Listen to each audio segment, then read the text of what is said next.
Hey, everybody, welcome to Buffalo Plus and the Buffalo Plus YouTube page. Mike Catalano, along with Dan Fates, and there's Jenna Cottrell. She's in Orchard Park, was at the game tonight.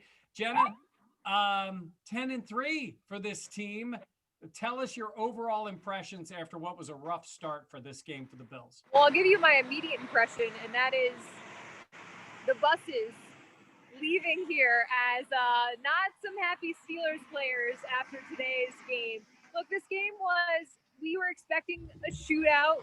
I think a lot of people were expecting a lot of points in this one, but, it was a little snoozy early on. It took some time for the Bills offense at least, but it was really that Bills defense creating the spark. And then from there in that third quarter, and that third quarter has been the Achilles heel of this team. With the Bills able to score a couple touchdowns, it's exactly what they needed. The defense made some timely interceptions. And when you talk about it, this is what the teams have to do. When Josh Allen and the Bills are struggling a little bit, the Bills defense picked them up. And then it gave enough time for Allen to pull it together. Yeah, hey, Dan, I wanted to, because I know you asked Josh Allen about that, how he handles a slow start, and if it's any different now than maybe it was when he was a younger player. Yeah, and he said he's learned from it, and that in games they're going to have lull periods. And I think before, I remember the New England game where he's got off to slow starts where he's maybe been too amped up, and then the game has kind of gotten away. I think he's now understands that not every drive is going to be a touchdown, and that there are good punts, and that it's okay to let the defense do the work, and that you'll get them next time. That's the big thing, right? Josh always tries to make every single play every single time. I think he's starting to understand at times that, hey, I can throw it away. I can do this. So it was nice to know. And Mike, the ringing endorsement today was not just about Josh Allen. It was Stefon Diggs. Oh, yeah. I mean, Jenna, Diggs was – you could make the argument he was the best player on the field tonight. Actually, that's what we were literally saying in the press box. Just seeing him out on the field, especially like that ping pong play where you just saw him. He was so explosive. He was the best guy out there. The routes he was running, 10 catches, 130 yards. He eclipsed the mark for his best season of his career so far. Like, he has been such an influential and huge piece of this Bills offense. And to see him say he really loves to be in Buffalo. We saw it was the Cole Beasley game last week. Tonight was the Stefon Diggs game. And, this is a great time for those pieces to be falling into place. And Dan, I don't think this Bills defense could have done this earlier in the year. I mean, earlier in the year, they were not this group. And here they are with the offense having their issues. And they get big plays from Taron Johnson, Levi Wallace. Okay. I mean, right. What does Leslie Frazier always say to Levi? Man, you got to make a play or they're going to keep coming at you. And they both make huge plays. Yeah, and I really think this just goes back to the swagger that this Bills team is starting to get. And again, it's all about when you play this team and when you play each other.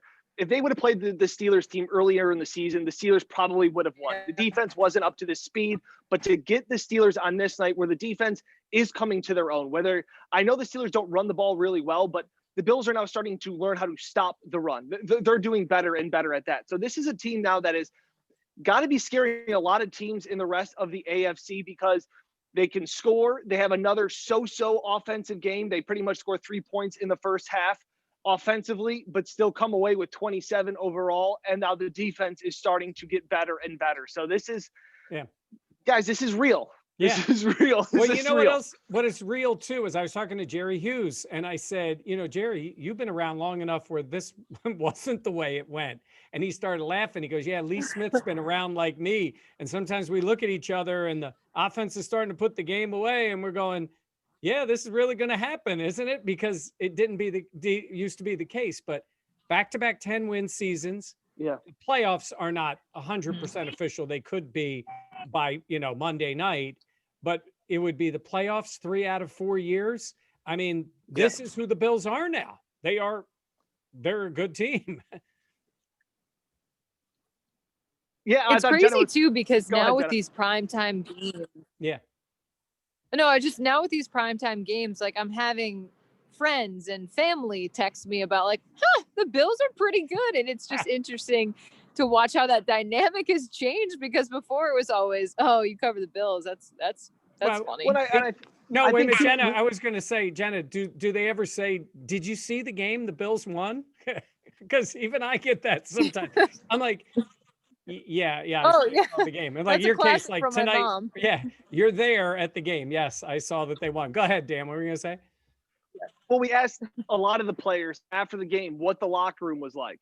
And Deion Dawkins said, humbled and hungry. And I think that Bills teams in the past getting 10 wins, knocking off the number one team in the conference, and they would want to throw a party and a parade. And instead, Deion's like, yeah, like, this is kind of what we do. And Stefon Diggs said that after the game in the locker room, Tremaine Edmonds got the team together, huddled them up and said, we're not done. We're not complacent, and we have bigger goals to get to. Like, this win really was just another win for them. It just was the way that this team has kind of gone. So it was another, like you talk about, Mike, the change of this team and what's expected now. They're now expecting to play on primetime and to play well in primetime games. This is the new norm. Which I gotta say, the song "Waiting All Day" for Sunday night is no joke because it was like 4 o'clock and I was like, "What are we doing here?